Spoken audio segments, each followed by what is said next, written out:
This is 346 Millet Lane, and looking at the shingles of the roof, it is a relatively new roof. It has architectural style asphalt shingles, which look like they're in good condition. I'm not seeing any granulation loss or slippage or anything like that. There's a ridge vent, so that there's good circulation in the attic. The flashing up in the chimney and all of the sides all looks well connected. There's a couple pieces of flashing like right here that are just a little bit slipping. That happens every like couple years. I recommend having a roofer come out and just kind of do any sort of touch-ups, and wouldn't cost more than a couple $100. And the pointing along the brickwork all looks in great shape. I'm not seeing any issues with the mortar. I'm also not seeing any issues with the grading on the sides of the house. It is a bit of a sloped front yard that goes towards the front of the house, but then right here we have it sloped against the house, which is great. Exactly what we'd like to see. Good drainage. The steps are in good shape. Coming on in. Come into this living room.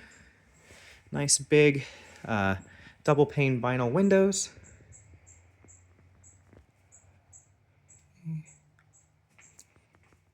So we come in here to the kitchen. We have laminate countertops. We have kind of a mix of appliances. We have the stainless microwave and dishwasher, and then we have, the slightly less nice oven, but workable, doable, and refrigerator. But the cabinets look in good condition. Tiny bit of wear and tear on this little cabinet door right here that I noticed, but nothing huge. Come into the dining room. Nice and spacious. This is a pretty large table. It's not super long, but it's pretty wide. Still plenty of space. We have a little chair rail. That's a nice little accent detail right here. Actually, quite like a lot of the details, like how when the chair rail terminated, they just put this 1x6 as an accent piece with molding, just to kind of make this header support beam look like it fits, which is nice. The flooring is in good shape. It's a laminate flooring, but it's the nicer LVP that has that kind of rubber bottom. It's good for like dogs and kids. It's really easy to clean. Coming over here, a really nice deck. Yeah, it's been well kept, no complaints. From the pictures, I actually thought that this decking right here was the plastic dipped type of decking, but it's actually all just wood that's been really well maintained.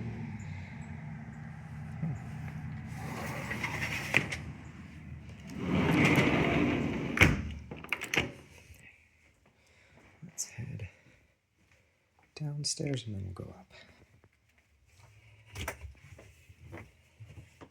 It's a very interesting landing right here. Not sure how y'all feel about not having that handrail there, that kind of little bit of separation. Just something to note. And when you get down to the half level, you have the laundry area. There's this laminate flooring down here, not LVP, it's the cheaper kind, but it's still fine. We have part of the sewer line exposed right here, and it's ABS plastic. It ties into an older part of the stack. Looks like it's cast iron mixed with terracotta, kind of going vertical. I'm not as concerned about vertical pieces interior. It's the stuff that goes underground that is more of a problem. And it ties back right here. So I don't know what happened to this part of the stack, but something must have happened. So they just replaced that one little piece. But when it goes back into the ground, it is no longer ABS. So the sewer line has not totally been replaced. They just had some problems, so it'd be worth getting a sewer camera test on this house to make sure that it's in relatively good shape. We are looking at the garage. It's a 2-car garage. Some of the other 2-car garages that we've seen have been a smaller door. This is actually a wider door, but the door is bigger than this wall. So if I come over here, we go to the edge of this door right here, you'll see that this is the edge, but I'm only at this part of the garage. So like there's an extra 1.5 feet or so where it overlaps for the first part. So this whole like extra area for storage and tools and stuff is nice, but you might end up moving this fridge and kind of angling the car over this way so that there's a little bit more room, but it's a much bigger garage than some of the other ones we've seen. It's just a kind of a funky little cut-ins that take away from the space deeper in the garage. But it is a longer garage with plenty of storage. Like I imagine cars would actually stop right around here. Looking at the panel over here, there is some older conduit coming out of the box. We're seeing some Romex coming out and some braided conduit. I do suspect that all the wiring is grounded based off of what I'm seeing coming out of here, but that's probably only like a 50-50 chance. We'd have to actually wait for a real inspection to kind of go through the outlets and make sure that they are grounded. The box itself is a 100 amp breaker. So it's a smaller breaker. It's technically right up to code. But you might find that you need to upgrade the panel at some point to get a little bit more power throughout the house. When I came through here earlier, I didn't see any signs of stress on the mortar. There weren't any cracks, no bulging on the walls, so the foundation itself looks pretty solid.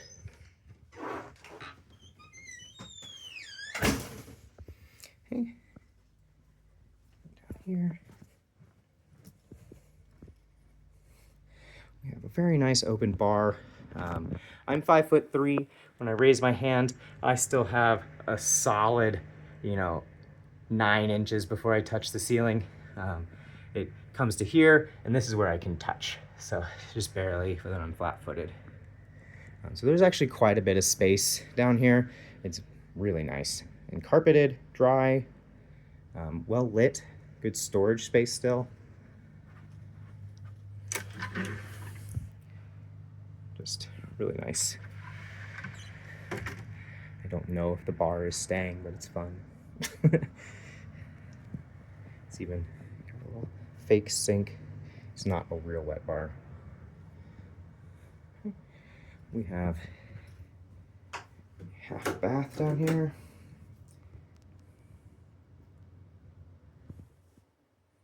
It's quite nice, convenient.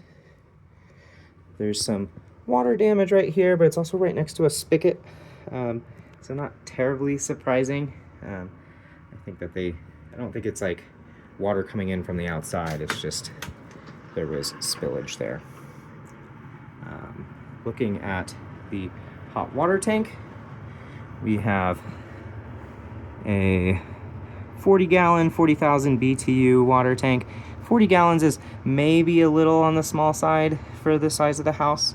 I like to see at least a 50-gallon for this kind of size, but it's in relatively good condition. There's no backdrafting occurring, and I don't see any scorch marks or anything like that that would make me think that the hot water tank is getting ready to die. Furnace looks, it's a Ameristar, which I'm not actually as familiar with. So I'm not this model, I just don't really know as well.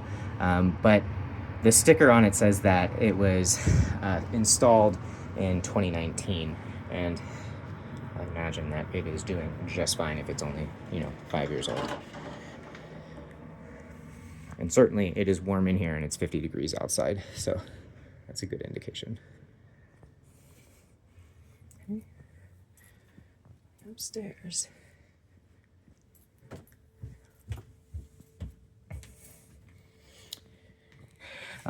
Also worth noting that the tile inside of the kitchen is not real tile. This is laminate flooring that just looks like tiling, but it also looks in good condition. And the steps here are wood.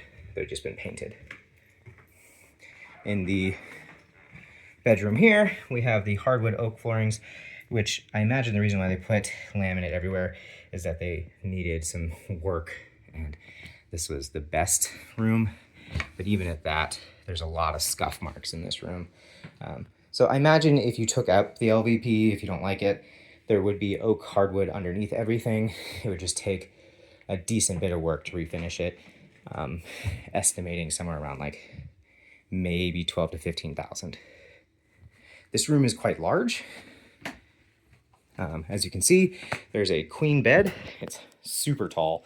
I mean, it goes up to my waist. And so it makes the room feel a little bit smaller just because of how tall and kind of big and how much furniture is in here. But there's really quite a bit of space in here. It's bigger than a number of the bedrooms we've seen, and this is not the super large bedroom. See, nice large sliding closet, goes all the way up to the ceiling. These sliders have been painted. They look fine.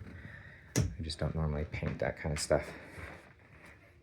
Over here, we have a full bath.